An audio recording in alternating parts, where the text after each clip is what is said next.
Isagi is now the sole striker of his team. He's been fed a pass by his useless teammates and he's now ripping through the defence. As he looks at the scoreboard from the corner of his eye, he realises he just needs one more goal to win the Nationals. Kira is pacing through the field like a bull behind him. One Ronaldo chop, another step over. And it's not long till he's face to face with the goalkeeper.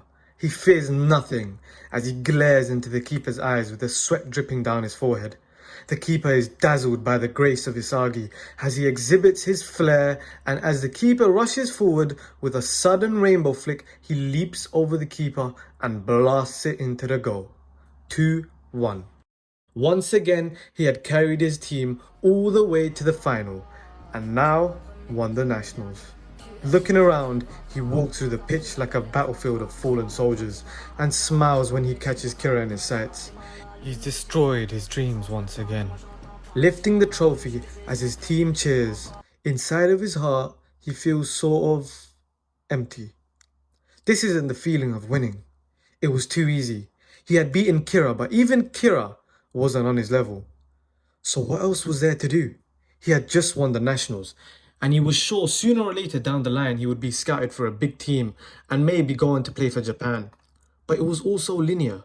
It was also simple. Something pulled on his heart that night. He wanted to win more. He wanted to defeat everyone in his way. He wanted to win the World Cup.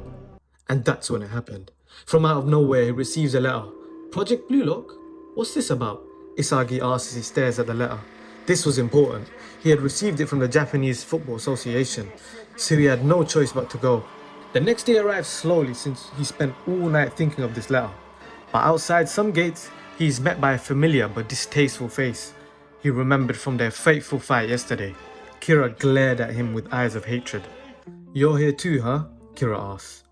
"Project Blue Lock, Do you know anything about it?" "No," Kira replies. There was an awkward silence between them for a moment.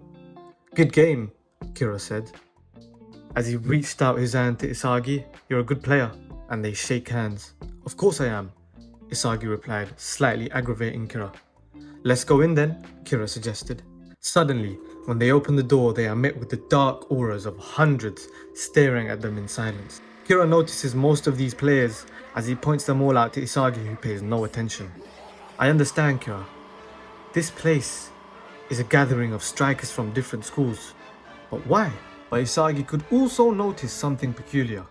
All these stares weren't directed at the both of them, but they were all directed at him. Everyone in the hall was glaring at Isagi with arrogance and pride burning in their pupils. He couldn't help but smile. "Is this some tryout? To see who's the best player in Japan?" Isagi says out loud, aiming his words to the whole room. He thought he had been scouted for a team already and was on a tryout with all these other players. But someone else walked into the room with an echo of clicks of his heels. "No, it's a tryout to get the best player in the world." A high-pitched and sketchy voice replies to him. "Congratulations, you unpolished gems. I am Jinpachi Ego, and I have selected all 300 of you to have the opportunity to become the greatest striker in the world."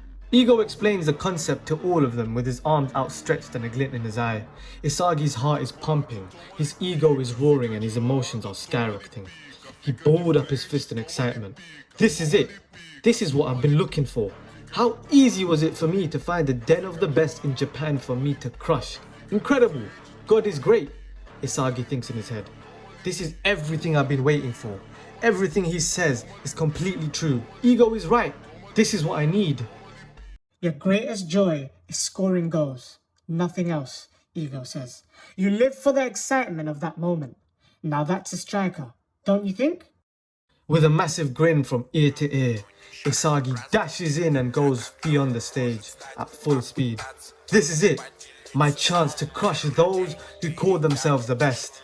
But just as he's running, he notices an aura in the corner of his eye emanating with ego.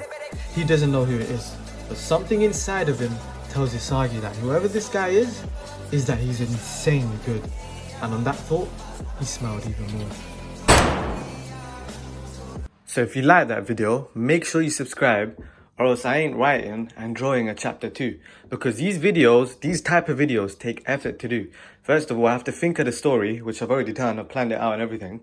But then I have to write it, write the dialogue, etc. Then I have to draw some of the panels because they don't have all the panels in the actual manga. And then I have to compose a video, put it together, put the music on top. These videos are effort. If you want a chapter 2, make sure you fucking subscribe. Show me the love. Show me the love. Put it in the comments. And make sure you watch the full video. Okay? Because what? That's about 5 minutes and you still ain't subscribed. Like, come on, that's taking the piss. So, make sure you subscribe, leave comment, leave whatever. And I'll make a chapter 2. And if you guys really show me love here, I'll make an entire, I'll go all the way up to the end of Blue Lock. I'll go all the way up. I'll go all the way up to the under 20 arc. What if Isagi never lost his ego? I ain't done. I ain't stopping here. Chapter 2 incoming. Make sure you subscribe for that shit. Because, yeah, it's hard to make. Love, I'll see you soon. Oh, yeah, so make sure if you watch this video and you use the artwork, make sure you credit me because I have to do the artwork myself.